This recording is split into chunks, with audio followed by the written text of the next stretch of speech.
Andre from GD NASCO. Christine from the Energy Group at General Atomics. I'm Adam from Viasat.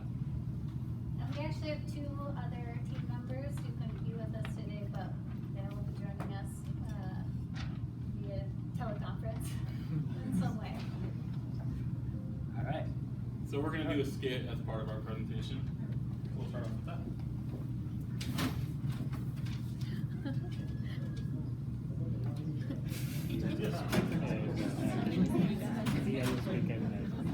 Hey, boss.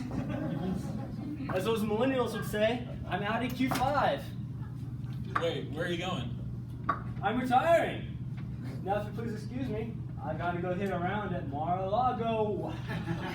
Wait a minute, who's your replacement? Replacement? There's no replacement. Don't you remember? I'm the only engineer at Mega Corporation. Your best bet is to implement some AI. Or better yet, hire a millennial. Ha ha ha ha.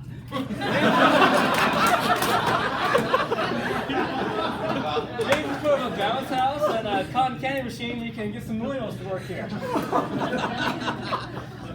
What about the 50 years of knowledge you gained from working here? Oh, you're right. I almost forgot. Thanks. There it is. See ya, wouldn't want to be ya. What the attitude.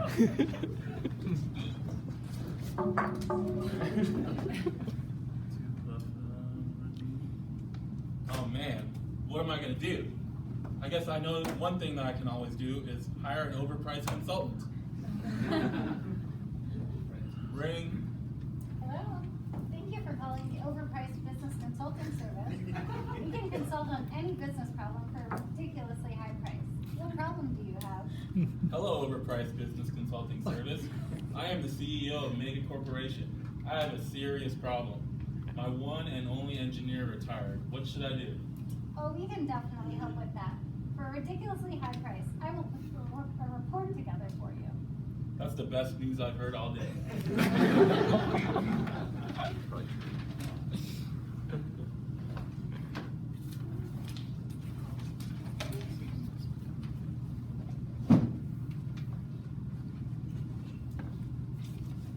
Hello, Mr. Megacore CEO.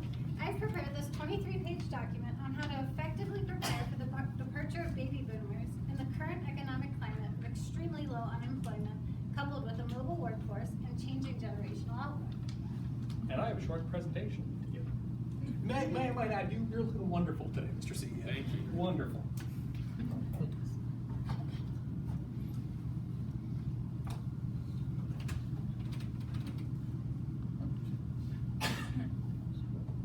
There we go. So, Mr. CEO, I hear you have to prepare for the future talent shortages and have to deal with that terrible baby boomer that left you. All right. Well, let's start with knowledge retention. All right. So you've compiled a list of 5 different knowledge retention strategies that we think are the baseline that every company should do, and I'm sure you already have in place, but just in case. So the first thing that we think you should do is have an easily searchable database of information that employees can get to. Now, there needs to be a couple key portions to this. They need to be easily searchable. That means that all your information isn't stored in a box. It's not stored in a metaphorical box that is just a drive on a store somewhere where you have to dive through every single document to find what you want. It needs to be somewhere searchable so that employees can actually get to the information. It needs to be central so that everybody can have access to it, and that really promotes collaboration and kind of crowdsources the updating of information.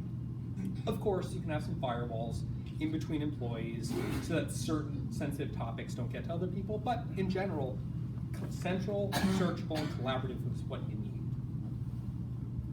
Next, not all information is gonna have a high enough overhead to actually go and put it on a wiki or a central database, right? So you need a public collaboration tool, because that information is gonna get stored somewhere, whether that's phone calls, whether that's text messages. And so the best way to capture that information is to have some sort of public collaboration tool, let's say Slack or Microsoft Teams, where you can have public rooms that's also searchable and centrally accessible to all of your employees. That way, if a problem's going on, you can talk about it in a room, and if somebody else needs to get caught up, you add them to it, they can read the entire history. And if something ever happens in the future about it, they can go back to that archive channel. Not the most efficient thing, but for information that wouldn't go anywhere else otherwise, this is the best way to capture it. Next part is really important. We need to encourage mentorship. So the most knowledge is transferred person to person. And yeah, it'd be great to capture all that on the wiki or on Slack or on something like that, but that's not always gonna happen. And a lot of information doesn't need to be distributed that widely. And so the best way to capture that is to create a culture of mentorship. So you can have both formal and informal ways of doing this. Formal would be in assigning new employees to mentors, give them kind of a head start on things. It would also be prospective mentor-mentee meet and greets. And then you can have informal ways, like making very clear to your senior team members that part of their job is to mentor the younger people and to encourage your younger people to find mentors and kind of extract that information on their own. Be proactive, go for it. Next would be to provide some formal trainings. So some knowledge all employees need to know, and you'd be wasting a lot of that person-to-person time if the same people had to explain it over and over and over again. So it frees up a lot of that person-to-person time for more relevant ones. So let's say, as an example, Microsoft should give a presentation to all their employees on the Surface line, Windows, Xbox. That way you don't have somebody starting and being like, what's a Windows? I've only used Mac.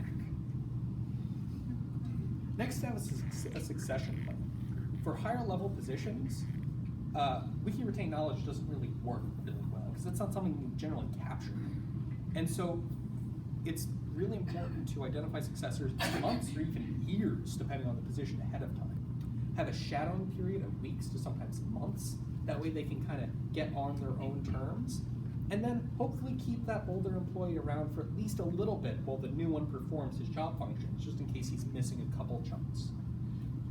Plus, know that the culture is going to change if the position is high enough. There's not much you can really do about that. But you should prepare the organization with announcements, with heads ups, and just know that change is coming and change can be good. So next we're going to talk about recruitment and retention, because you just had that big old jerk leave, and you need to find somebody to fill his shoes. So the first thing is pretty simple, right? It's give out interesting work, and that's way easier said than done. But of course, Mega Corporation has all the interesting work in the world. But if you didn't, employees are way more engaged when they work on projects that they like.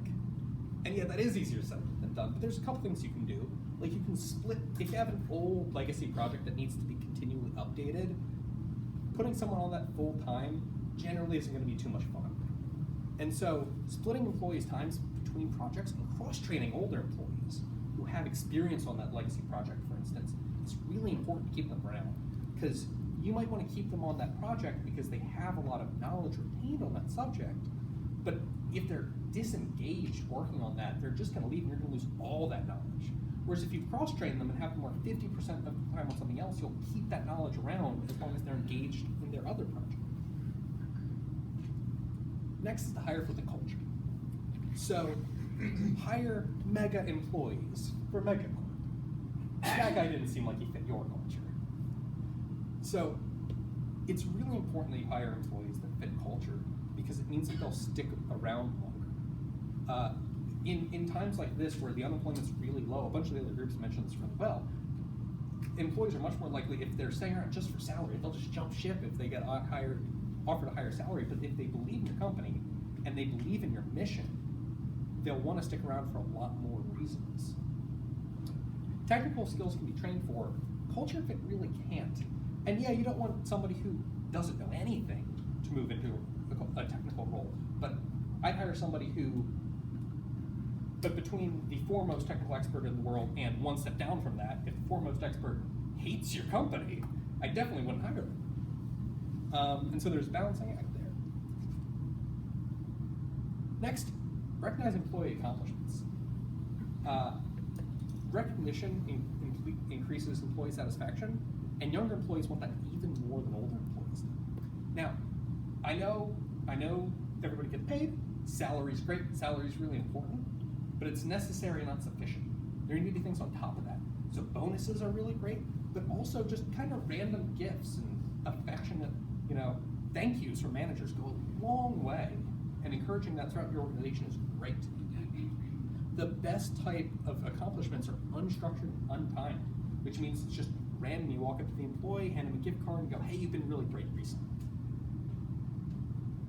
And next is to have a vision and roadmap. Mr. CEO, I know you have this.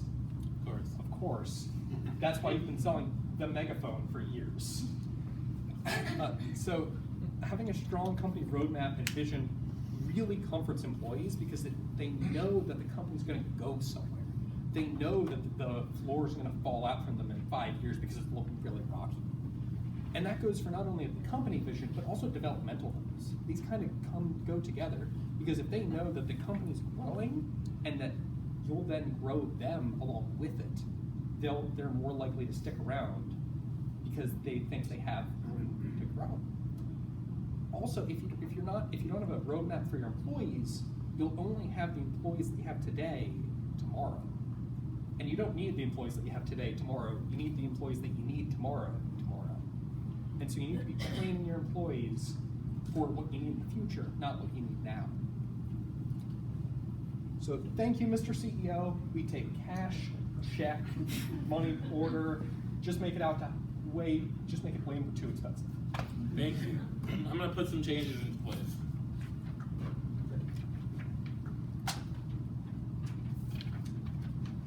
Hi there, millennial.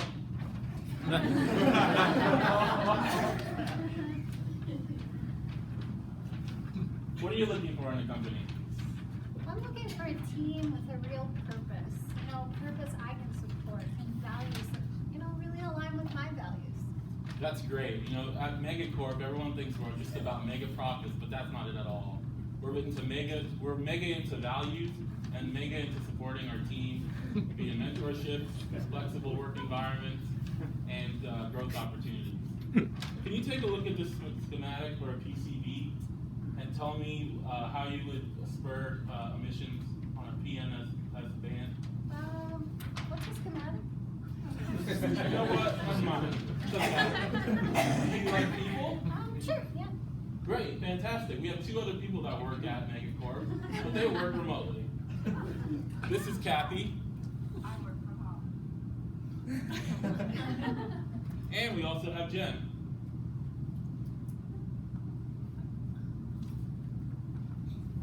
Should have bought a megaphone. Bonsoir. Je travaille à Paris. And we even have a mentor for you.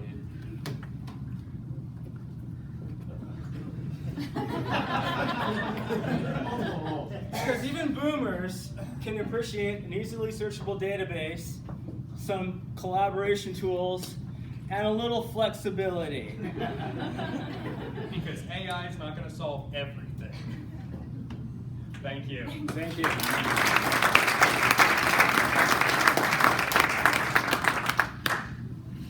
Questions? Yes.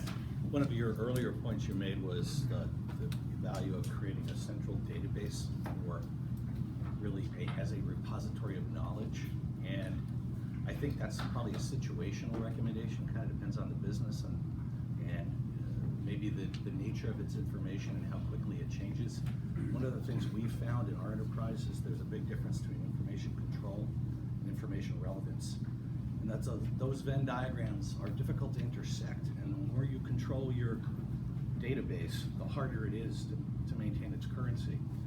Also, we found that if you can create an environment where the individual employees can contribute to that data, put their own knowledge into it in an interactive and flexible and easy to do way, the data becomes even more relevant. So just an observation. Right, and that's why we stress the importance of wikis when it becomes everyone's responsibility That's to a update perfect it when it example. becomes relevant, yes. It's also something we read in literature is that what's interesting is younger generations, because they grew up with technology, they're really good at finding information if it exists out there. Like they're increasingly good at searching, even if it's in the dark corner of the web somewhere. Absolutely. And so even if you have something, a repository that's not always easy, as the younger generations are getting better and key is tracking it the key down. is continually updating it and maintaining its relevance. I was happy that you also mentioned culture. That was something I missed maybe a little bit in the other presentations in an explicit way. Not only because I think it's a good tool to hire and retain talent, but also maybe to do that survival knowledge transfer. Especially maybe if you can, make it unique on what is it that makes your company great, you can translate it into some expected behaviors in the company. Is that something that came up, or can you elaborate a little bit more on why you put culture out there? Yeah, definitely. And I mean, we had not only the culture slide, but we had that in the mentorship slide too. Because I think exactly what we're talking about is creating that kind of influx in that culture of mentorship, where knowledge transfer is just kind of baked into how people do their jobs. They do something, then they tell somebody about it, or they train a younger employee on it, they tell people about it. That's really important in all of culture. Yeah, so like a slight tangent to that is something that we all noticed talking to each other is that we all have felt in our careers that we've had someone that you could label as a mentor, but someone that we felt always looked out for our best interests and helped promote us. And I found personally that because I've had those people in my career, I want to do that for the people below me. And so I really want to maintain that kind of culture of, bringing in and training talent below me to backfill things as I progress. And that's definitely something that I think is a contagious mentality if you all do it, if you implement it at the right level. Well, I was surprised that it took till the last team for Slack to be mentioned. Me too. But congratulations for bringing it up. Thank you. You guys all know Slack was a failed video game company. It just happened to have a great way of tracking their business. Really? And then pivoted and then sold Slack as a product. Huh. I didn't know that. Yeah, it's interesting. Now Microsoft's coming for their lunch. Guys, thank you very much. We have goodie bags. Anybody who would like extra food, we have gallon